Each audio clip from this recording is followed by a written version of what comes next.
அதிசய வரலாறு. திருநெல்லி வனம் நெல்லிநாதர் கோவில். ஒரு நெல்லி மரம், அதன் கீழ் தானாக தோன்றிய சிவலிங்கம்.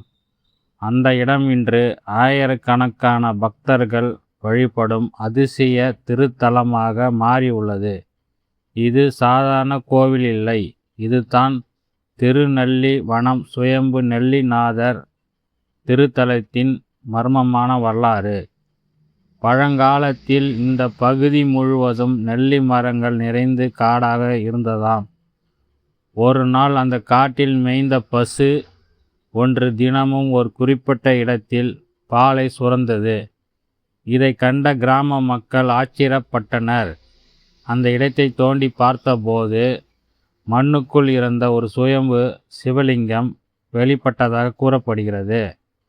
அந்த சிவலிங்கத்தின் மீது நெல்லி மரத்தின் நிழல் எப்போது விழுந்ததால் இறைவன் நெல்லிநாதர் என்று பெயர் பெற்றார்.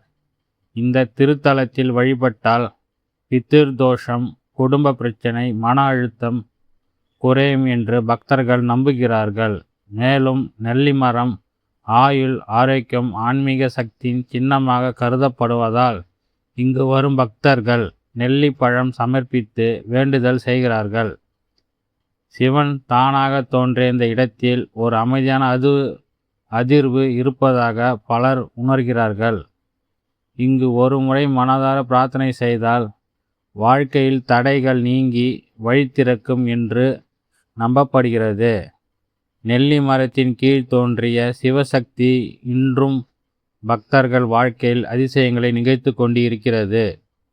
இந்த அதிசய திருத்தலத்தை பற்றி நீங்கள் முன்பு கேள்விப்பட்டிருந்தால் கமெண்டில் சொல்லுங்கள். மேலும் இது போன்ற ஆன்மீக ரகசியங்களை மற்றும் கோவில் வரலாறுகளை இப்போதே சப்ஸ்கிரைப் செய்யுங்கள்.